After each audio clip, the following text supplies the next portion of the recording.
अस्सलाम वालेकुम। मैं हूँ आपकी मेज़बान सारा ख़ान, आप देख रहे हैं विज़न पॉइंट। आपने देखा होगा इस वक़्त पाकिस्तान में जो सबसे तहलका ख़ेज़ ख़बर है, वो ये है कि जिस तरीके से मलिक रियाज़ प्रॉपर्टी टाइकून उनकी प्रॉपर्टीज़ को नीलाम करने का सिलसिला शुरू हो चुका है। आपने देखा होगा कि जो chief justice Islamabad high court Sarfraz Dogar उनकी क़यादत के अंदर 2 रुकनी बेंच ने जो है वो जब फ़ैसला दे दिया कि वाक़ई में बैरिया टाउन की प्रॉपर्टीज़ नीलाम करने का सिलसिला शुरू कर दिया जाए, तो उसके बाद नैब ने फटाफट जो है इस सिलसिले को इस प्रोसेस को आगे बढ़ाया और 6 प्रॉपर्टीज नीलाम कर दी। अब इसके अंदर जो सबसे ज़्यादा तहलका जिस एक प्रॉपर्टी की नीलामी ने मचाया वो है रुमाइश मार्की जो कि एडवोकेट मुसव्वर अब्बासी ने उसको जो है खरीद लिया। सबसे बड़ी बोली उसको देकर तकरीबन 50 करोड़ के अंदर खरीदा गया है। बहुत सारे सवालात इसके हवाले से रेज़ किए जा रहे हैं। ये सबसे ज़्यादा ट्रेंडिंग में इस वक़्त क्यों आ रही है? इतने ज़्यादा इसके क्रिटिक्स क्यों इस वक़्त हैं?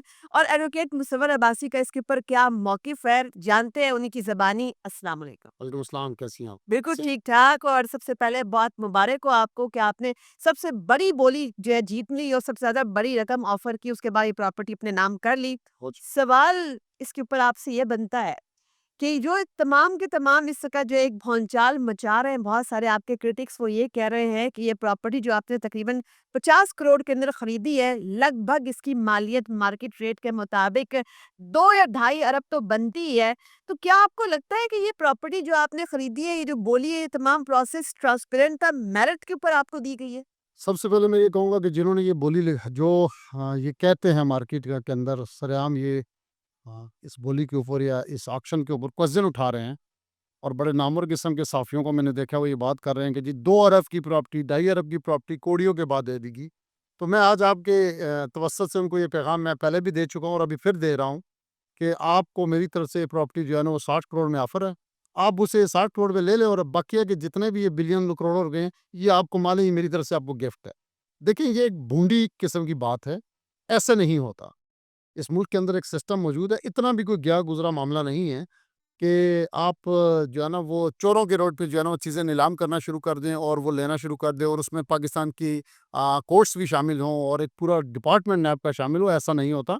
बाकायदा स्टेट बैंक्स के एलिवेटर्स होते हैं जो इस प्रॉपर्टी को ऑक्शन होने से पहले जो है ना उसकी वैल्यूएशन करके और ये एक कोई नहीं होता जिसको आप मैनेज करते हैं, डिफरेंट 2 से 3 लोगों से इसकी वैल्यूएशन ली जाती है, फिर कोर्ट के थ्रू ये डिसाइड किया जाता है कि इसकी रिज़र्व प्राइस ये होगी। ये एक पर्पस बिल्ट जो है ना वो प्रॉपर्टी है 27 कनाल की, जिसको मार्केट में 57 कनाल और पता नहीं कितने कनाल करके पेश किया जा रहा है, ये ऐसा नहीं है।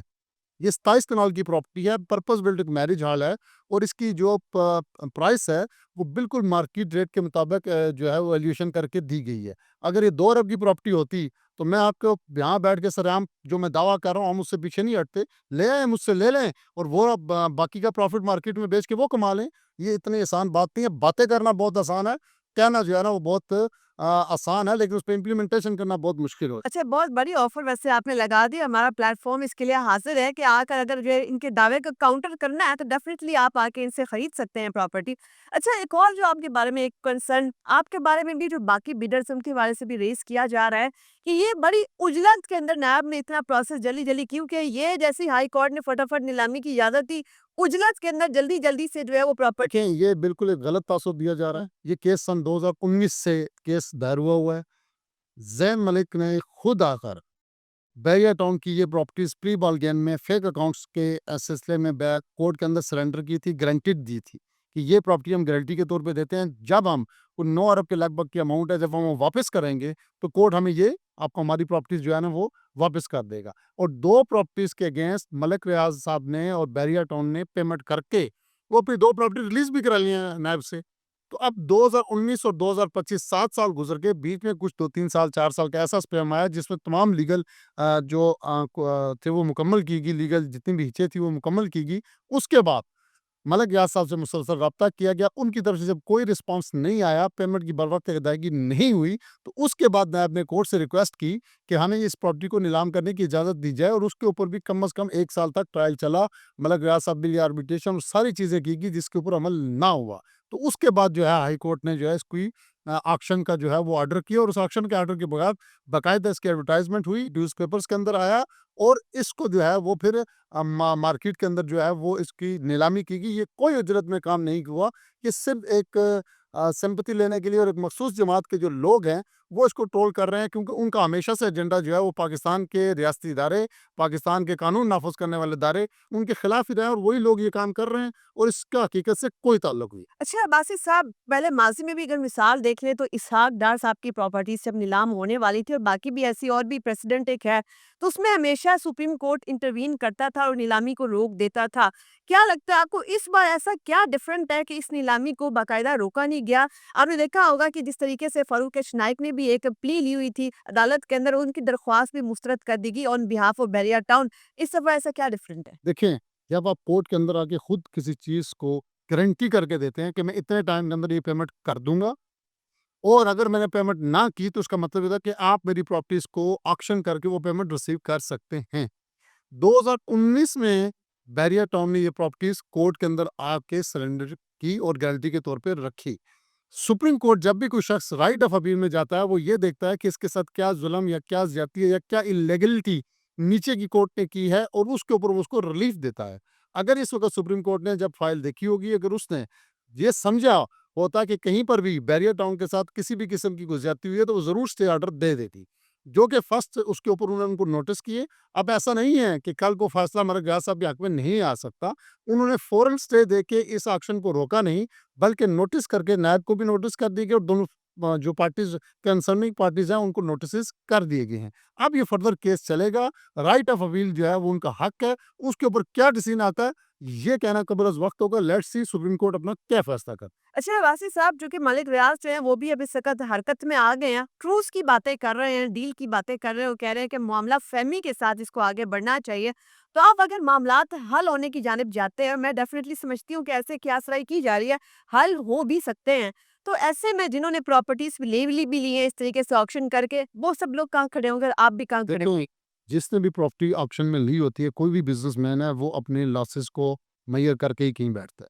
ये लीगली प्रॉपर्टी थ्रू नैब के कोर्ट के जो है वो ऑक्शन हुई है और इसका ज़िम्मेदार जो होता है वो कोर्ट होता है और अगर कहीं पर भी किसी भी बार्गेन में या किसी भी फ्यूचर सेटलमेंट के अंदर कोर्ट उनको प्रॉपर्टी वापस करती है, तो जो भी हमारी अमाउंट इन्वेस्ट हुई होती है, वो हमें बज़रिया कोर्ट वापस मिल जाती है। इसमें किसी भी बिज़नेसमैन का कोई लॉस नहीं होता।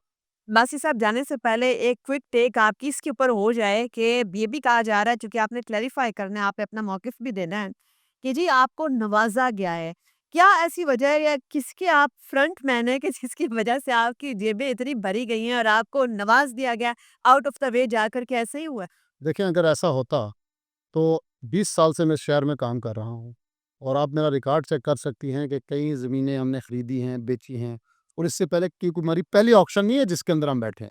इससे पहले सिटी की ऑक्शंस हुई हैं, हाउसिंग अथॉरिटी की ऑक्शंस हुई हैं और बहुत सारे डिपार्टमेंट्स की ऑक्शंस हुई हैं, कोर्ट की ऑक्शंस हुई हैं। हम उसमें भरपूर हिस्सा लेते हैं और प्रॉपर्टीज़ लेते हैं और बेचते हैं। ये कोई ढकी-छुपी बात नहीं है।